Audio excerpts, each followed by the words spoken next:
Singapore is one of the most myopic nations in the world, and those who suffer from the condition are just getting younger and younger.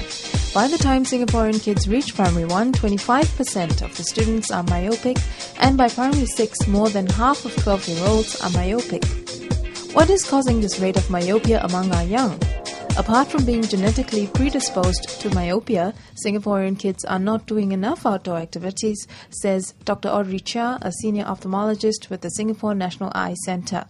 But studies comparing Chinese children from Singapore and from Australia show that we tend to read the same amount of books, spend the same amount of time in study and eat the same form of foods. But the main difference is that Australian Chinese kids do a lot more outdoor activity, roughly about 14 hours a week, whereas the average Singapore kids spend about only 4 hours a week outdoors.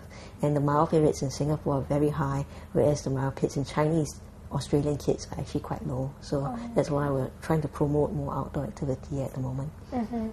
The Health Promotion Board has been running the National Myopia Prevention Program since 2001, where it provides free vision screening for all its students, starting from kindergarten all the way to secondary school.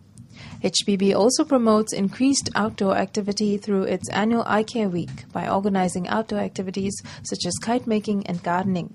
Dr. Chia also shared the 3 most common eye problems among Singaporean kids. In children overall, we see a lot of myopia in Singapore because we are the myopia capital of the world. The other common things that we see are things like amblyopia, which is lazy eye, and the other one is strabismus, which is a squinting eye, like the eye not quite well aligned. So those are probably the top 3 that we see. Ophthalmologists advise that children should cultivate good eye habits from the start. We go with the Health Promotion Board suggestions of good eye habits, which is not so close to your books, make sure the lighting is good when you read so you're not straining, TV, computer a little bit further away so that you're not so close, possibly not so much storybooks, computer games and TV, and try and encourage more outdoor activity. If you go by the Australian study, you need around about 2 to 3 hours a day, which is very difficult in Singapore terms.